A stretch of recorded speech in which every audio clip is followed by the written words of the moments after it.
Welcome to the channel where legends sleep. Tonight's story takes us to the ancient bamboo forests of Japan, where lantern light barely reaches the forest floor and something moves just beyond the edge of what the eye can trust. From the deep currents of Japanese folklore, there comes a creature unlike any other, neither holy spirit nor holy beast, but something shimmering between the two. The Kitsune, the fox, a being of 9 tails and 10,000 faces, old as the mountains that hold the clouds, patient as the centuries themselves. Some say they are tricksters, weaving illusions like silk across the minds of unsuspecting travelers. Others whisper that they are lovers, capable of tenderness so fierce it could break a mortal heart. And still others, the wisest ones, speak of them as sages, carrying secrets the gods themselves have forgotten. Tonight, you will meet them all. So lie back, breathe slowly, and let the ancient world take over.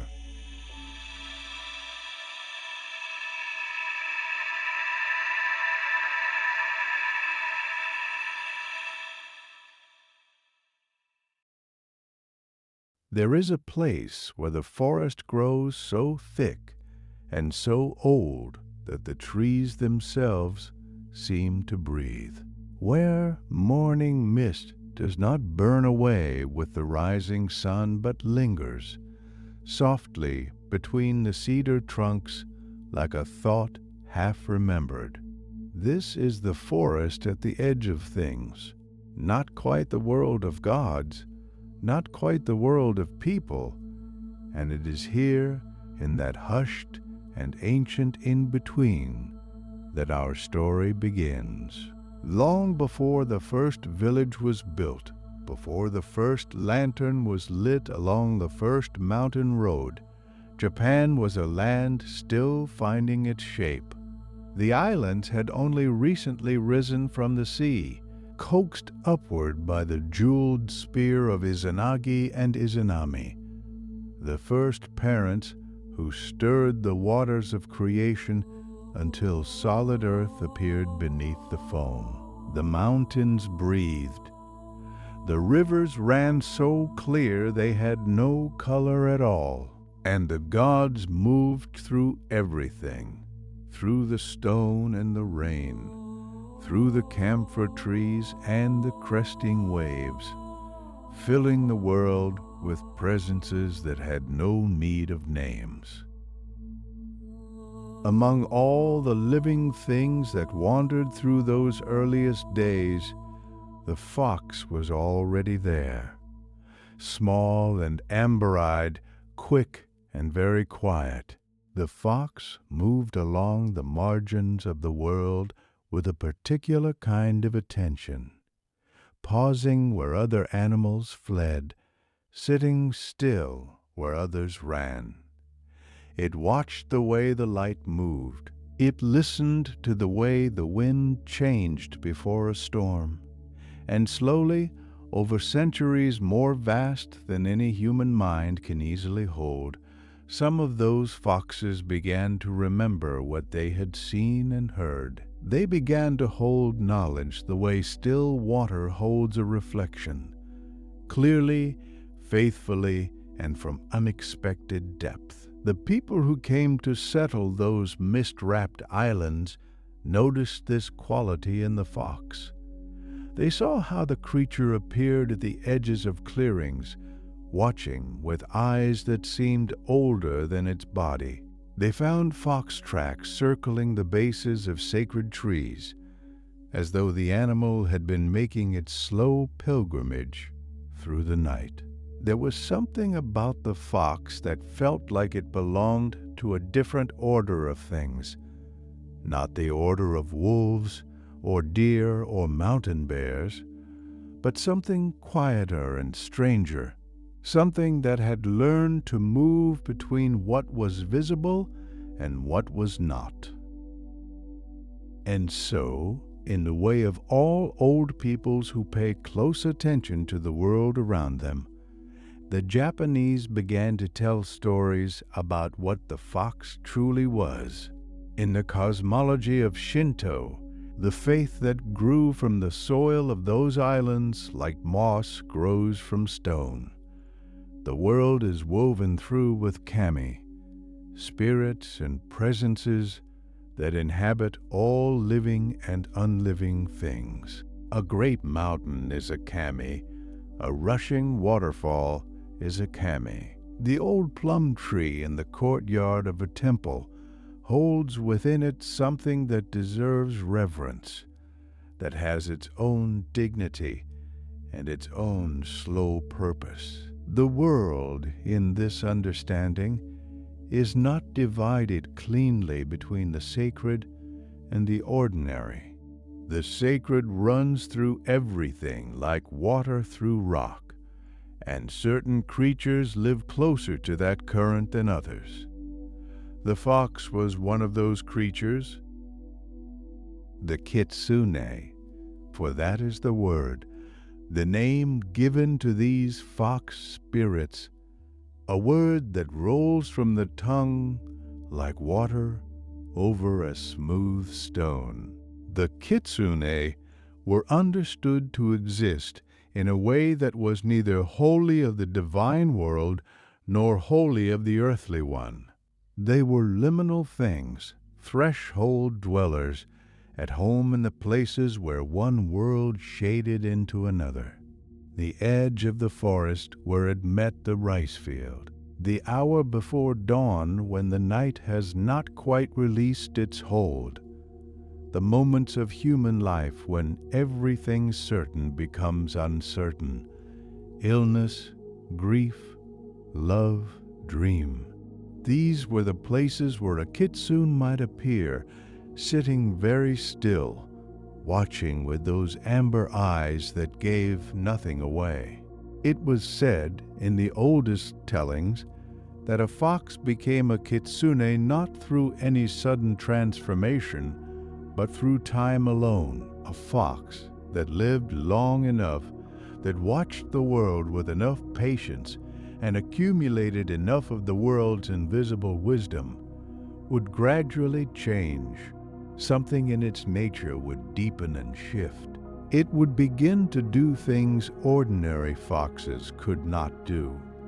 Move between shapes, speak without a mouth, perceive the intentions of creatures whose language it had never been taught.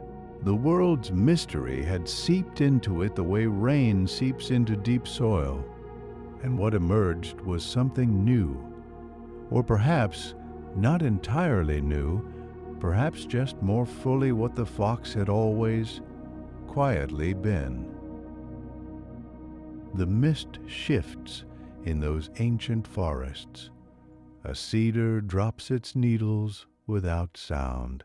Somewhere far off, a river moves steadily downhill toward the sea, carrying with it whatever the mountains have slowly offered up. The world is patient here. The world is very old, and at the edge of a clearing where the last of the night still pools beneath the ferns, something watches, unhurried, untroubled. Eyes the color of old amber, catching what little light there is and holding it. The kitsune does not move, not yet. There is time still, and the kitsune has always understood that time is not something to be spent carelessly. It has watched enough sunrises and enough sunsets to know that the story is never as simple as it first appears. That what seems to be an ending is often only a pause before the next chapter of something much longer. So it waits at the edge of the forest, at the edge of the world, and the mist curls slowly around its paws like a question that hasn't yet found its words.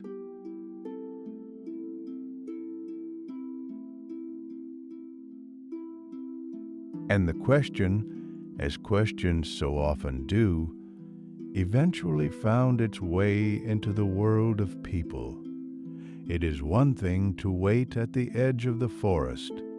It is another to step through the Kitsune as the centuries turned and the villages grew and the roads between them became worn with the feet of merchants and monks and pilgrims, grew curious in a particular way, not the wondering curiosity of the young, which is open and bewildered.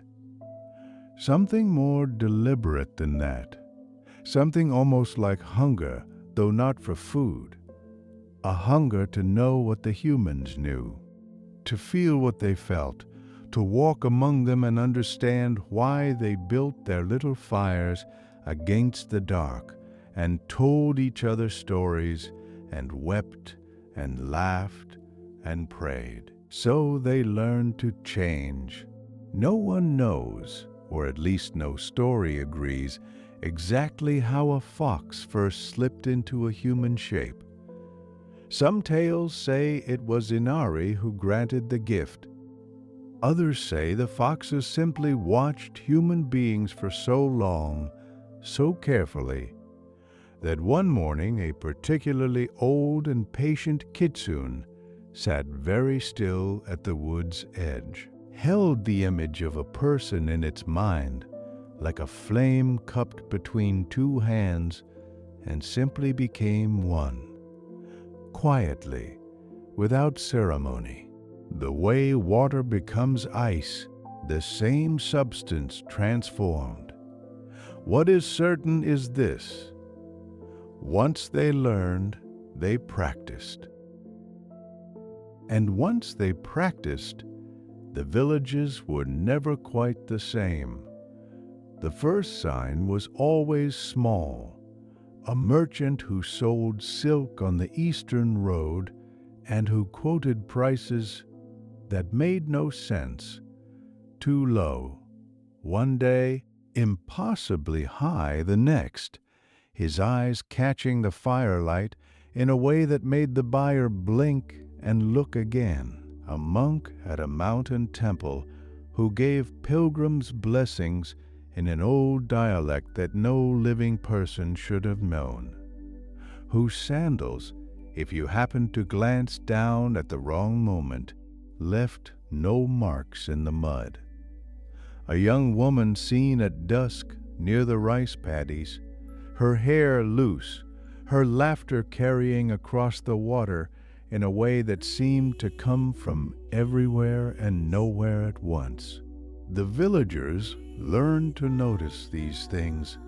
They learned to pay attention to details, to shadows that fell in the wrong direction, to reflections in still water that didn't quite match the person standing above them, to the small, telltale flicker of a tail glimpsed at the edge of vision before it vanished.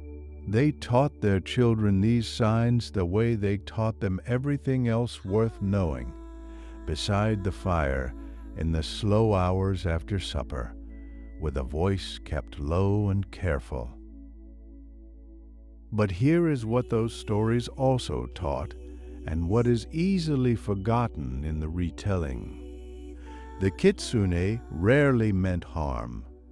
There is a tale told in a region where the autumn leaves come early and the mountain mist never quite leaves the valleys, of a traveling merchant named Daisuke, a man of middling honesty who had a habit of watering his rice wine and charging widows full price for half-weight goods.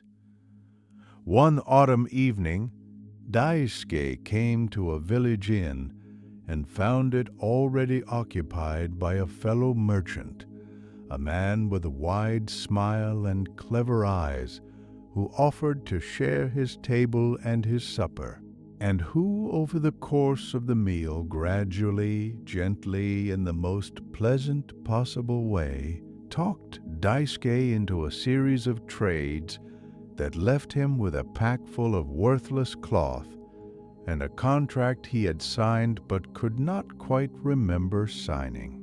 By morning, the other merchant was gone. The cloth, on closer inspection, was actually fine, finer than anything Daisuke carried himself, and tucked into the lining of the pack was a small piece of paper on which someone had written in a very precise hand exactly what Daisuke had overcharged the widows of his village for the past 3 years, down to the last grain of rice. He repaid them, every last one. He was never quite sure why he did it so willingly, but something in him felt lighter for it, the way the air feels lighter after rain. He never saw the fox, but the fox had seen him.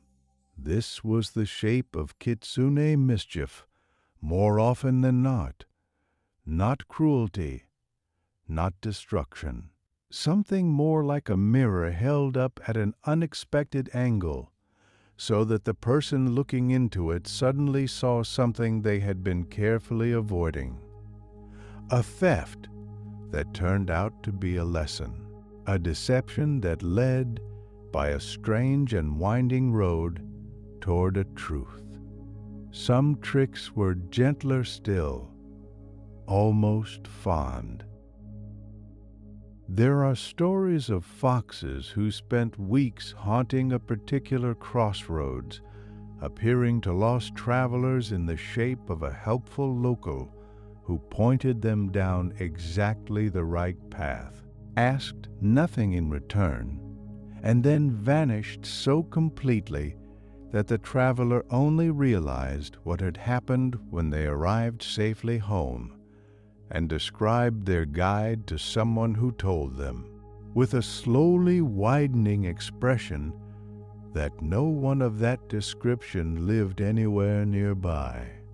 There are stories, too, of Kitsune who slipped into temples in the shape of monks, swept the courtyards, polished the bells, arranged the offerings with great care, and disappeared before dawn, not to steal, simply to help, or perhaps to see what it felt like to be a creature who tended to sacred things, because the Kitsune were always watching, always learning, always trying to understand this strange and tender and occasionally foolish species that built altars to the gods and then sometimes forgot to be grateful, that fell in love extravagantly and grieved deeply, and told stories about everything, about foxes even, as a way of making sense of a world that refused to be fully sensible. Still, there were those who were less gentle, or at least less patient. A proud man who boasted too loudly of his own cleverness might find his boots inexplicably full of river mud come morning. A dishonest innkeeper might discover that his best wine had become water, ordinary, flat, entirely unsellable water, and that his scales had somehow been recalibrated overnight, not damaged, simply corrected. The villagers learned to read these visitations the way they read weather, not with fear exactly, with a kind of wary respect, the way you respect a river, understanding that it has its own logic, its own purposes, and that the wisest thing is to move through the world in a way that doesn't give the river reason to notice you. Be honest in your dealings. Leave a small offering at the old stone marker on the road. Do not boast.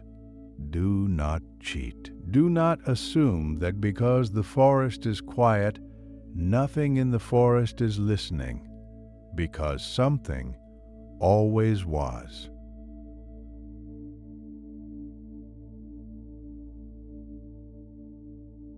The Kitsune slipped through the human world like water through cupped hands, present, shimmering, impossible to hold. They took the faces of the familiar and the faces of strangers. They wore borrowed shapes the way a traveler wears a coat borrowed from an inn. Serviceable, warm, but not quite fitted, never quite entirely theirs. And when the lesson was delivered, or the curiosity satisfied, or the evening simply grown too late, they stepped back out of those shapes as quietly as they had stepped in, left behind only the soft impression of a story, a little strange, a little instructive, and strangely difficult to forget. Somewhere in the hills, in the long pause between one kind of dark and the next, a fox curled into itself beneath the roots of an old cedar, its eyes still bright with the memory of firelight and the sound of human voices, the warmth of an inn it had not paid for, the face it had worn and then set aside like a mask rested gently on a shelf. It would not sleep yet. It was thinking. The humans were more interesting than expected, more complicated, more worth understanding, and some of them, a very few in all the long centuries, had looked into the mirror that the Kitsune held up and not flinched, had looked and seen clearly and changed. Those ones, the fox remembered. It kept their faces somewhere in the long, warm archive of its memory, alongside the sound of wind in high pines and the smell of the first rain of autumn. They were worth remembering. They were worth, perhaps, something more than a lesson, something more lasting, something that would take even the fox by surprise when it finally came. And so it did come, as the most surprising things always do, quietly and without warning, and in the middle of an ordinary moment. Perhaps it was a morning in late autumn when the maples had given up their last red leaves and the air carried the first cold edge of winter. A young man walking a road he had walked 100 times before, past the same stone wall, the same crooked pine. Then he rounded a bend he knew by heart, and there she was, standing at the side of the path with water gathered in her hands from a roadside spring, drinking from her own cupped palms the way a traveler drinks, without ceremony, without self-consciousness, as though she were alone in the world. She looked up. He stopped. Neither spoke for a long moment, and in that silence something passed between them. Not magic, or not entirely, the same trembling recognition that has passed between strangers since the first stories were told. The fox, in her borrowed shape, felt it land in her chest like a stone dropped into still water. She had worn human faces before. She had spoken human words, walked human paths, held human things, but she had never until that moment felt what it was to be looked at and to want to be seen. She lowered her hands. She told him her name, a name she had chosen herself, as Kitsune always did, something soft and seasonal. The kind of name that sounded like it belonged to a woman raised in a quiet household near a river. He told her his. He was a man of modest means and careful habits, a scribe perhaps, or a keeper of accounts, someone whose life moved in straight, predictable lines. He was not accustomed to remarkable things happening to him, but he walked with her to the edge of the village, and then a little further, and by the time they parted, the sun had shifted, and neither of them had noticed. The old tales are full of such beginnings, tender, unhurried, ordinary in the way that only extraordinary things can manage to seem. The fox would come again the following morning, and he would find reasons to be walking that same road. In time, she would be brought to meet his household. In time, there would be a wedding, small and modest, attended by neighbors who agreed she was lovely and quietly strange in some way they could never quite name. And here is where the stories grow most remarkable, because in many of them, not all, but many, the marriages were good ones. The fox, who had spent centuries learning the textures of human longing, was often a patient wife, a warm presence, a keeper of the household who understood, with a precision born of long watching, what her husband needed before he thought to ask. She laughed at his small jokes. She remembered every story he told her. She kept the hearth in a way that made the house feel larger than it was. Children came. In some tales, children who were bright and quick and sometimes laughed at nothing, and who could hear things no one else heard. Rain coming 3 days away, a fox calling in the distant hills. The neighbors noticed and said nothing, the way village people do when they have made a private decision to be content. So it would go for years, 5, 7, 10 years of quiet good fortune. But the shape a Kitsune wore was never entirely still. It was a living thing, her disguise, and it required the same attention that a flame requires. Most of the time it burned steadily, faithfully, without thought.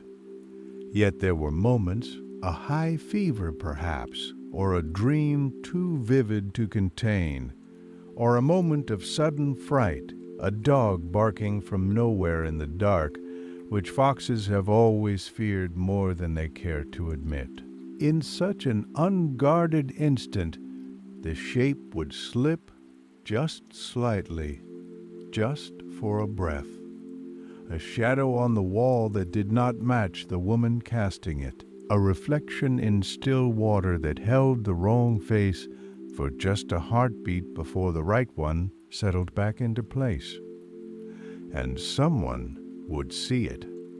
Sometimes it was the husband, sometimes a servant, or a child or a mother-in-law who had harbored a vague unease for years and suddenly had a name for it. The moment of recognition took many forms in many tales, but the feeling was always the same, not revulsion, not immediately, but a kind of vertiginous terror.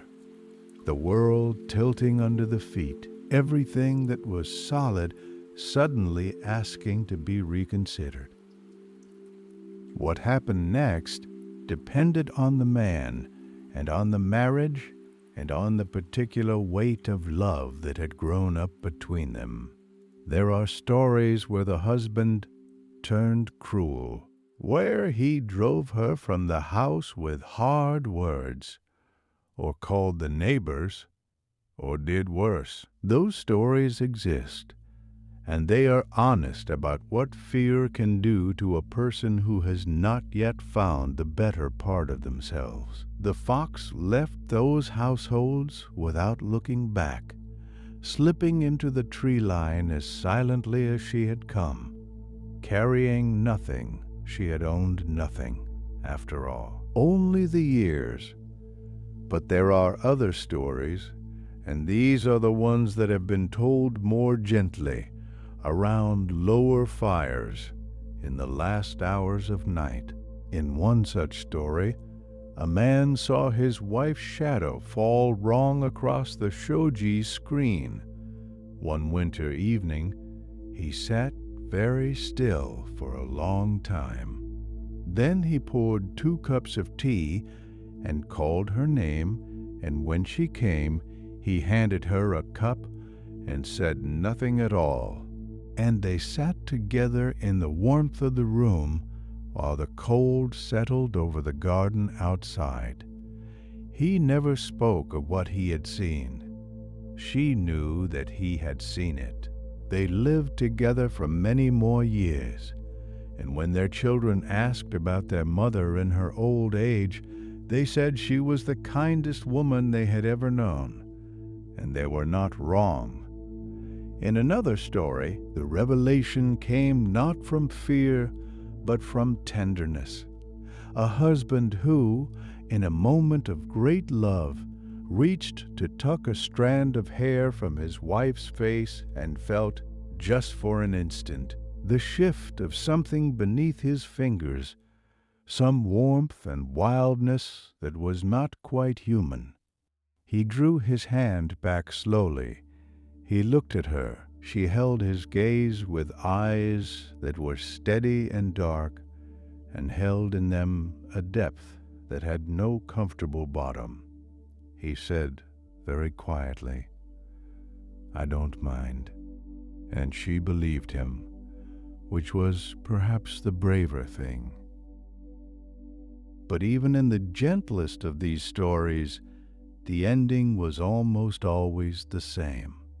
Not violent, not bitter, simply inevitable in the way that certain seasons are inevitable, the way winter follows no matter how warm the autumn has been.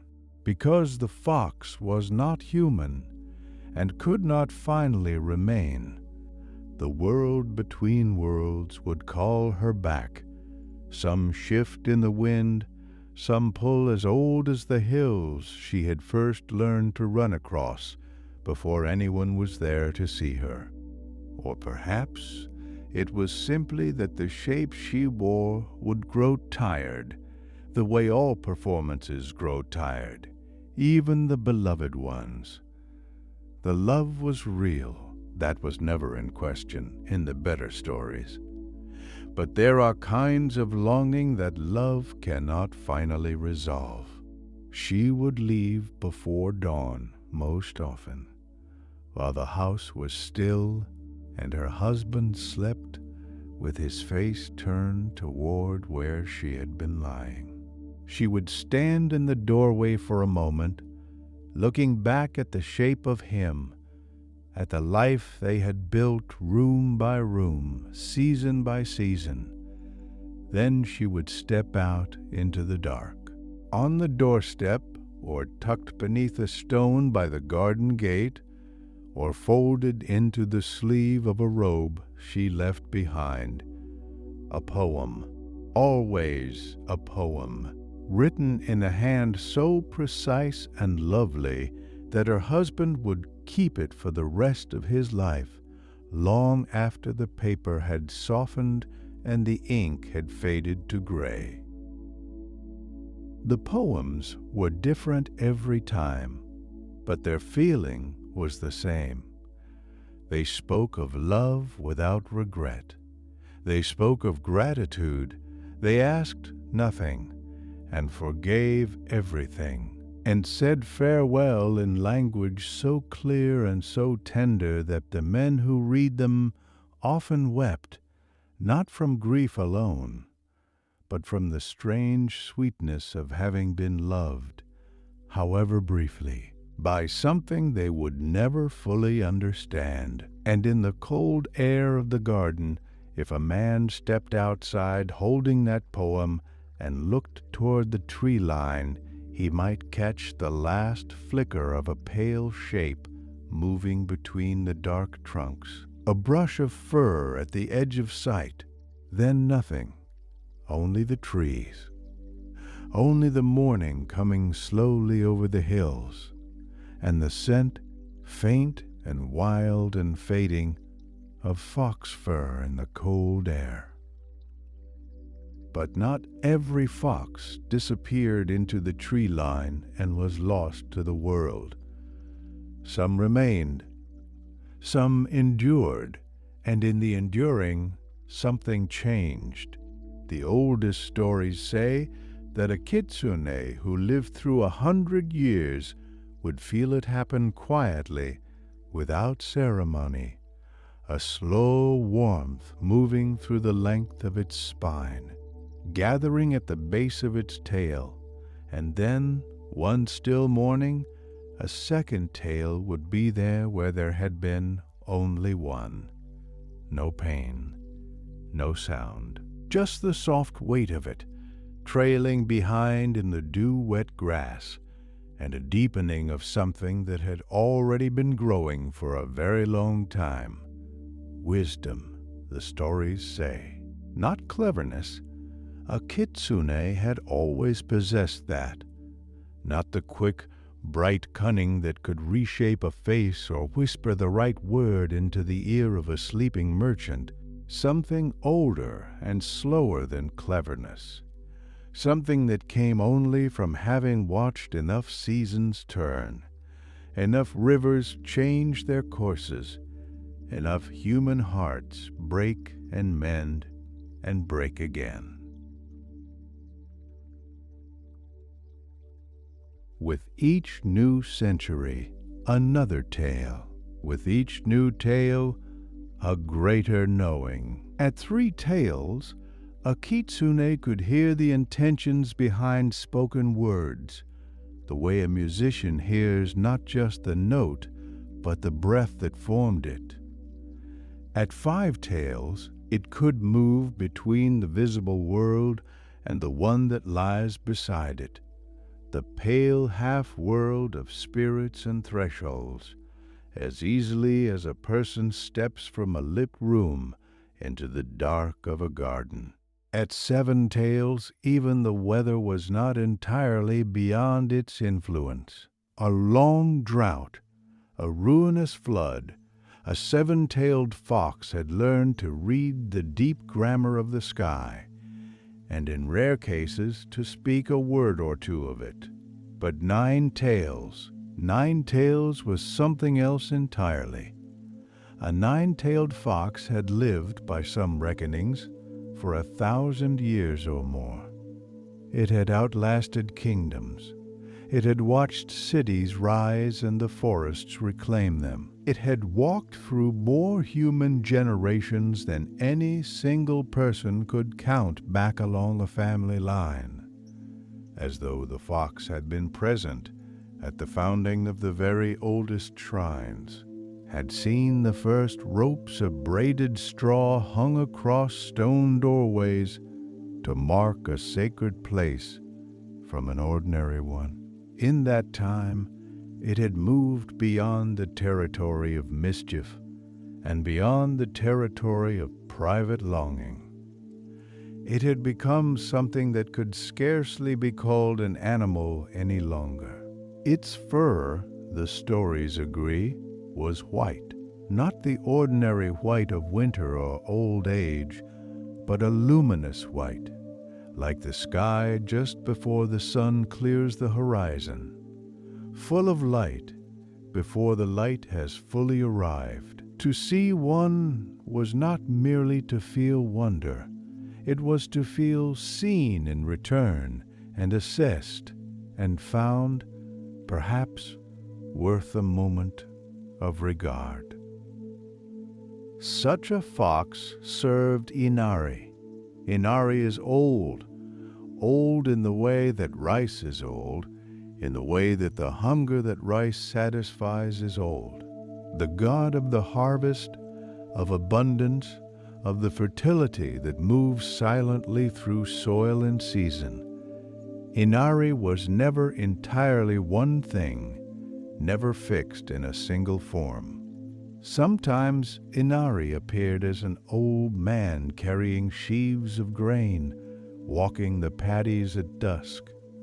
sometimes as a young woman, serene and bright-robed, standing at the center of a courtyard. Sometimes as a fox. The boundary between the god and the messenger had always been, in this case, permeable and soft. At 10,000 shrine gates across the land, and some say more than 10,000, that the count has never been final, the stone foxes sat. They sat at the foot of the vermilion Torii gates, those great red arches that mark the passage between the ordinary world and something other. They sat in pairs, one on each side, patient and still through frost and rain and the slow weathering of centuries. They were not the nine-tailed fox. They were reminders of it, anchors. A way of keeping the memory of that sacred kinship present in stone, in sight, in the daily life of people who passed through those gates to offer a coin or a prayer or a small dish of fried tofu. Because tofu, the stories say, is what a fox prefers, and a small kindness offered honestly is never forgotten. The great shrines of Inari were built in places where the presence was already felt before any stone was laid. Places where the air moved differently, where foxes had been seen sitting very still and watching with an attention that did not belong to a simple animal. The priests and the shrine maidens knew to pay attention to such places. The land itself was trying to say something, and within those shrines, within the inner chambers and the lantern-lit passageways that wound back through the cedar trees, there was always the sense that something else was present. Not threatening, not even particularly mysterious, the way a locked door is mysterious, more the way that a very old tree is present, rooted in something you cannot see, reaching towards something you cannot quite follow, and somehow more real for both. The nine-tailed fox did not appear to everyone who asked. It appeared to those who had reached, through their own long patience, some corresponding depth. A monk who had sat with a question for 30 years and let it slowly change him.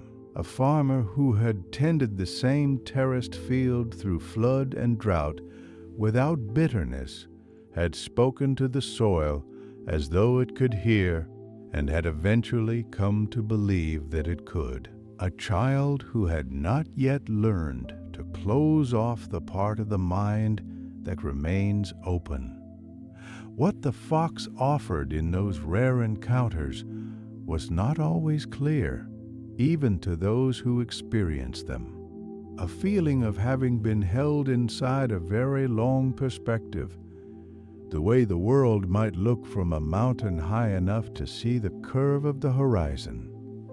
A loosening of urgency, the sense that the thing you had been afraid to lose was not as fragile as you'd believed, and that even what had already been lost was not as gone as grief had made it seem.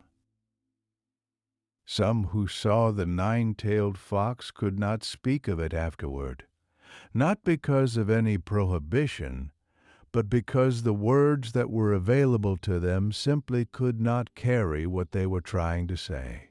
They would begin and pause and look at something in the middle distance, and eventually say only that it had been very quiet and very bright, and that afterward everything had seemed, for a while, exactly as it needed to be. The fox, of course, would be gone before the morning was fully established. That much never changed, no matter how many centuries a Kitsune had accumulated. However great the wisdom, However white the fur, however many tails traced slow arcs through the misty air, the fox belonged, finally, to the threshold, not fully to the divine world, not fully to the human one.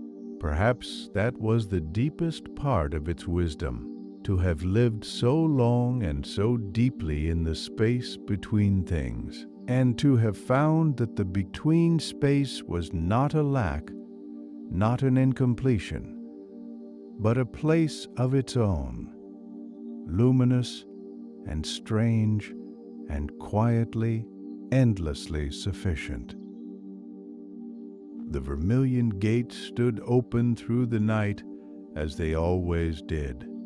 The stone foxes held their places on either side, and somewhere beyond the lanterns and the cedar and the layered dark, something old and white and many-tailed moved without sound through the sacred ground, attending to whatever a messenger of a god attends to in the long and unhurried hours before the world wakes. And now the night begins to thin. Not all at once, never all at once. It happens the way sleep itself arrives, or the way a thought dissolves just as you reach for it. The darkness simply becomes less certain of itself. The stars grow faint at the edges. The sky, which has been the deepest blue-black all this long night, begins to soften somewhere far above the mountains, taking on the faintest suggestion of gray, the color of wood smoke, the color of a dream half remembered.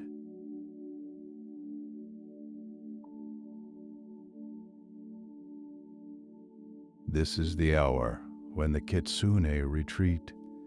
Across the rice paddies where water lies still between the rows, and the whole field is a mirror for the fading heavens, small lights begin to dim. The fox fires, those pale and wandering flames that drifted like lost lanterns through the dark, flicker once, twice, and go quietly out.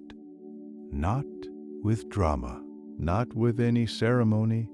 They simply cease, as candles cease when the room no longer needs them. The foxes themselves are harder to watch disappear, because they do not exactly go.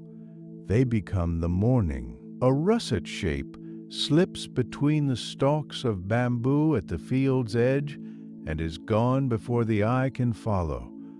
A white tail vanishes into the mist that clings to the low ground. Somewhere in the cedar trees behind a shrine, a single clear sound, not quite a cry, not quite a song, rises briefly into the cooling air, and then the forest holds only its ordinary silence. They were here. They are less here now. By full light, they will seem to have never been here at all. But that is not the same as gone. This is perhaps the deepest thing the old stories understood about the Kitsune, the thing that every grandmother who told these tales by lamplight knew without needing to say aloud. The world we move through in daylight, the world of roads and markets and the smell of rice cooking and the sound of children and the solid weight of ordinary things. That world sits always against another one, like two sheets of paper pressed together so smoothly you could not slip a finger between them. The Kitsune lived in the seam. They were the seam, in a way. Their presence was a reminder that the boundary between the seen and unseen had never been as fixed as we preferred to believe. So the stories were kept, written down, told aloud, passed from those who remembered to those who were just old enough to listen. The merchant who was not a merchant, the wife who loved truly and then was lost, the ancient fox, white as snow, bearing something precious in its mouth through the gates of a god's own house. Each tale a small lamp against the forgetting. A civilization shaped itself around these stories in ways it may not always have recognized. Shrines were built at crossroads and on hillsides, their vermilion gates rising in long corridors through the trees. Stone foxes were carved and set as guardians, their expressions caught somewhere between wisdom and amusement, as if they knew something about the people who carved them that the people themselves did not. Fields were planted, and harvests were hoped for, and prayers were offered, and all of it was threaded through with the quiet understanding that the world was inhabited more richly than the eye alone could see. The Kitsune did not ask to be remembered. That was never their nature. They came and they taught, and they loved, and they vanished, and they left behind only what they left: a poem, a scorch mark on the ground where the fire had burned, the shape of a fox pressed briefly into the dewy grass at the paddy's edge, already fading in the morning warmth. Still, they were remembered. And so they remain in the way that all true things remain, not in any place you can point to, but in the quality of a misty morning, in the flicker seen at the corner of the eye just before sleep, in the feeling that comes sometimes in a quiet forest that something near and unhurried is watching, without malice, without urgency. Simply watching. Let the fields rest now in their silver stillness.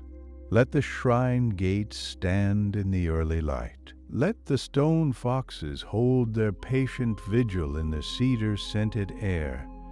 The night has told what it had to tell. You can rest now. The stories will keep until morning.